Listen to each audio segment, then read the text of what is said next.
Hello everybody and welcome to another one of our leadership training videos. Now by now I hope you know in these leadership training videos what I do is I take you over a few minutes through one particular topic related to leadership, because my objective is to help you understand what the leadership traits are, the leadership skills, the leadership knowledge and insight that you need to have to improve your own leadership skills, to grow in your leadership role. Or maybe you're at the beginning of that process and you want to understand more about what these leadership roles involve. My name is Chris Igwe. I have over 35 years experience leading, training and developing teams across Europe, Middle East and Africa, but primarily 5 major European markets. Now, if you're not familiar, please feel free to like, comment and share, but more importantly, subscribe to the channel, and then you can see not only the future videos, but also others that will be coming out or I have put out previously, which you can take a look at. So what are we going to talk about today? Well, this subject is, I'm going to take it from a very basic point of view. So whilst leadership is complex, interesting, fascinating, has many different areas to it, but in breaking this down, I want everybody, not only as a leader, but maybe an upcoming leader, maybe a future leader, maybe you're a follower and one day you'll be a leader. I just want to take you through this particular one because I do think it's one where people do fall down very easily. And I've entitled it, Mistakes Can Never Be Delegated. Mistakes can never be delegated.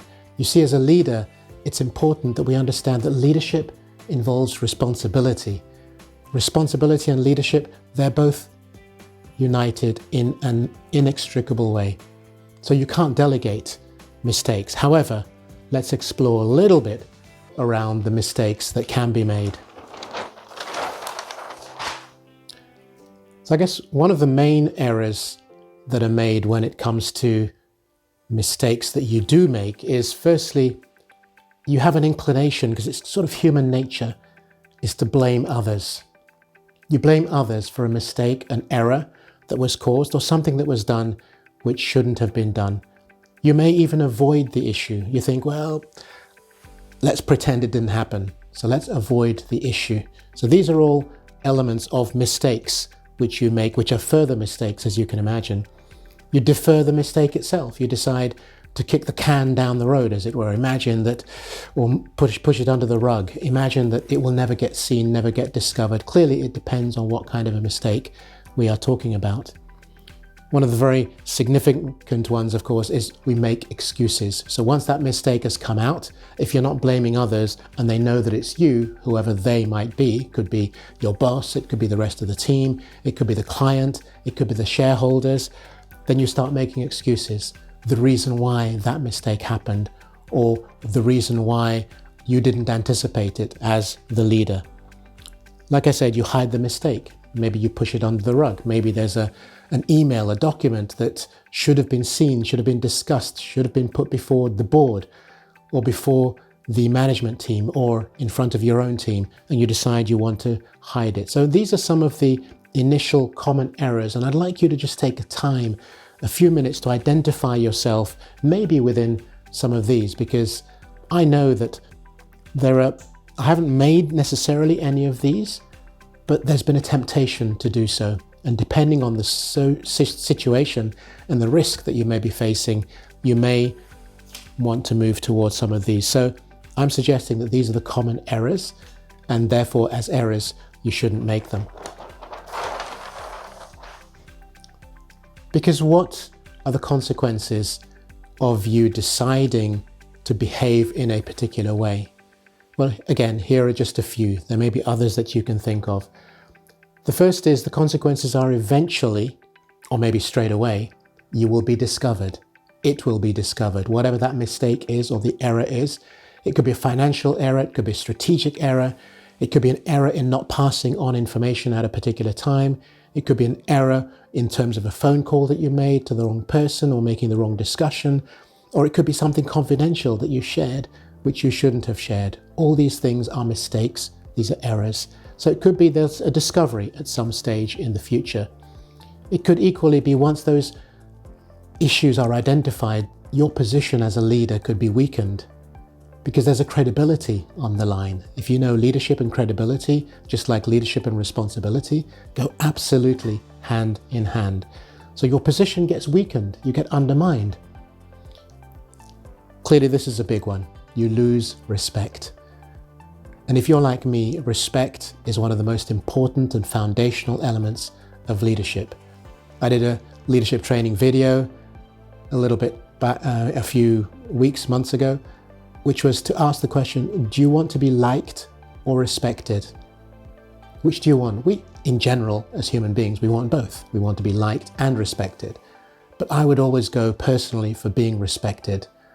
I want to be liked. I love to be liked. I love to be loved. I love to be appreciated, but I want to be respected as a leader. For me, that is just one bridge too far to not be respected. And therefore, if you lose respect, that for me would be one of the most catastrophic elements of my leadership. It may not be for you, but I think it's incredibly important.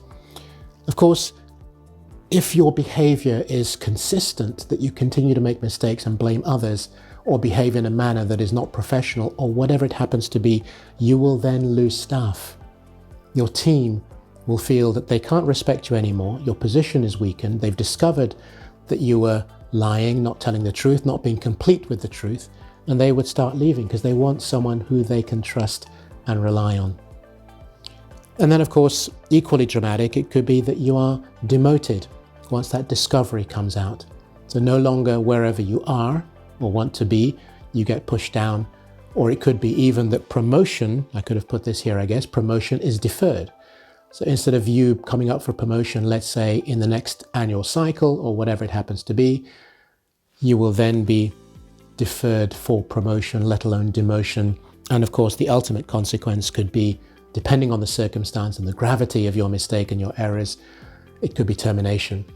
So these are some of the consequences which have different levels. 1 or 2 are personal, 1 or 2 are related to the team, and 1 or 2 are related to your job and your position, whether it's termination or indeed demotion. So, what's the solution?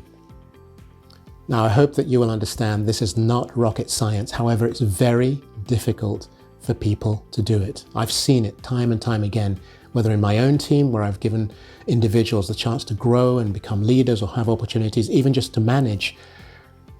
The first thing is own up. For me, that is the most important element in the whole thing. Own up to a mistake that you made. In whatever way, shape or form, you have to own up and own it.